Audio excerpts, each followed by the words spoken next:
अक्सर आप लोग क्रॉस पैथी के बारे में सुनते रहते होंगे। आखिर इसकी क्या कहानी है, इसके बारे में बात करते हैं। क्रॉस पैथी होता क्या है, उस पर भी बात करेंगे।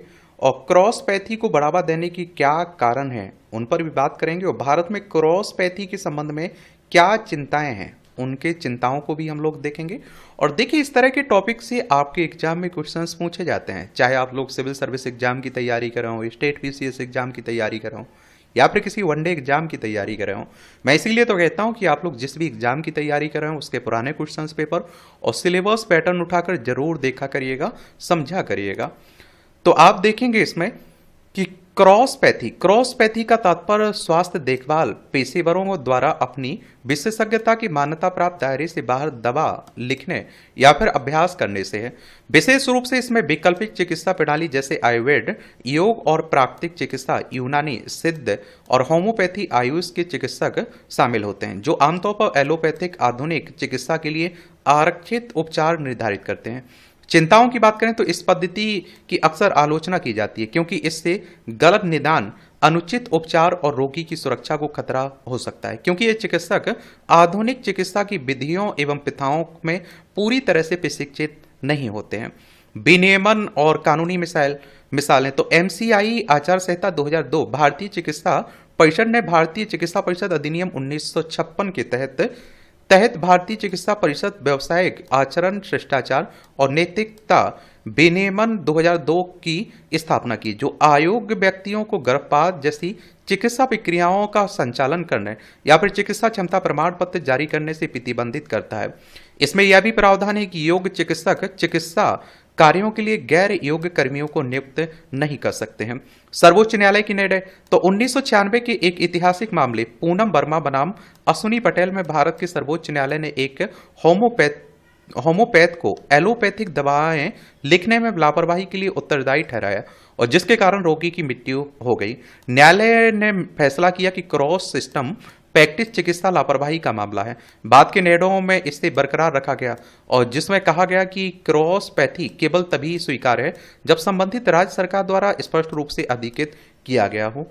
और क्रॉस पैथी को बढ़ावा देने के क्या कारण है, तो विशेषज्ञों की कमी। भारत की स्वास्थ्य गतिशीलता 2022-23 पर एक रिपोर्ट में ग्रामीण क्षेत्रों में सामुदायिक स्वास्थ्य केंद्रों में विशेषज्ञ डॉक्टरों की 80% कमी पर प्रकाश डाला गया है, जहां केवल आप देखिए 4,413 विशेषज्ञ डॉक्टर उपलब्ध हैं, जबकि 21,964 की आवश्यकता है। सरकार विशेष रूप से ग्रामीण क्षेत्रों में चिकित्सा पेशेवरों की कमी को दूर करने के लिए आयुष डॉक्टरों को बढ़ावा दे रही है। स्वास्थ्य सेवा तक पहुंच का विस्तार। जून 2022 तक भारत में 13 लाख से अधिक एलोपैथिक डॉक्टर और 5.5 लाख से अधिक आयुष चिकित्सक थे। भारत का डॉक्टर जनसंख्या अनुपात 1:836 है, जो विश्व स्वास्थ्य संगठन की मानक 1:1000 से अधिक है। लेकिन आप देखते हैं कि अधिकांश डॉक्टर शहरी क्षेत्रों में केंद्रित हैं, और जिसमें आप देखते हैं जिससे ग्रामीण स्वास्थ्य सेवा तक पहुंच सीमित हो जाती है। और देखिए, अगर हम बात करें WHO की, तो वर्ल्ड हेल्थ ऑर्गेनाइजेशन की बात हो रही है। विश्व स्वास्थ्य संगठन, इसकी स्थापना 7 अप्रैल 1948 में हुई थी। 7 अप्रैल को आप लोग विश्व स्वास्थ्य दिवस मनाते हैं। जेनेवा, स्विट्जरलैंड में इसका हेडक्वार्टर देखने को मिलेगा। क्रॉस पैथी उन दूरदराज के क्षेत्रों में स्वास्थ्य सेवा की पहुंच में सुधार करती है जहां एलोपैथिक डॉक्टरों की कमी है, तथा यह ग्रामीण मरीजों के लिए किफायती विकल्प उपलब्ध कराती है, जो विशेषज्ञों या फिर शहरी सुविधाओं तक नहीं पहुंच पाते हैं। खराब कार्य परिस्थितियों और कम पारिश्रमिक MBBS डॉक्टरों को ग्रामीण क्षेत्रों में नौकरी करने से प्रतिबंधित करते हैं। भारत में अगर हम लोग बात करें क्रॉस पैथी के संबंध में क्या चिंताएं हैं आखिर, तो IMA की चिंताएं। IMA ने महाराष्ट्र FDA के नवीनतम निर्देश की आलोचना करते हुए तर्क दिया कि राष्ट्रीय चिकित्सा आयोग अधिनियम 2019 आयुष डॉक्टरों को एलोपैथी का अभ्यास करने के लिए अधिकृत नहीं करता है। महाराष्ट्र का निर्णय राष्ट्रीय नीतियों के विपरीत है, और क्योंकि केंद्रीय होम्योपैथी परिषद भी होम्योपैथी को एलोपैथी पद्धति से उपचार करने की अनुमति नहीं देती है। IMA का कहना है कि इस तरह की प्रथाएं मरीजों की सुरक्षा के लिए हानिकारक होंगी, तथा इससे लापरवाही या फिर कदाचार की संभावना बढ़ सकती है।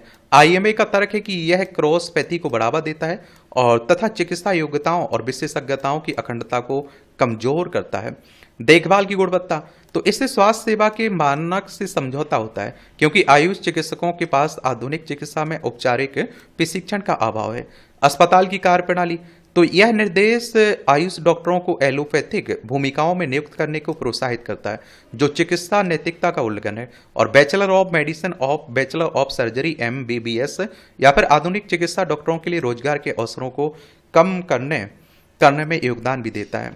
अगर बात करें भारतीय चिकित्सा संघ की IMA की, तो 1928 में स्थापित IMA भारत में डॉक्टरों के लिए सबसे बड़ा स्वैच्छिक संगठन है, जो सार्वजनिक स्वास्थ्य, चिकित्सा शिक्षा में सुधार और चिकित्सा पेशे की गरिमा को रक्षा पर केंद्रित है।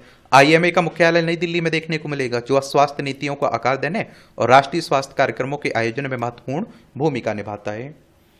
बाकी आप लोग क्या सोचते हैं, अपनी राय बता सकते हैं। और आपका कोई सवाल हो मेरे लिए, सुझाव हो तो ज़रूर आप लोग बताइएगा। धन्यवाद।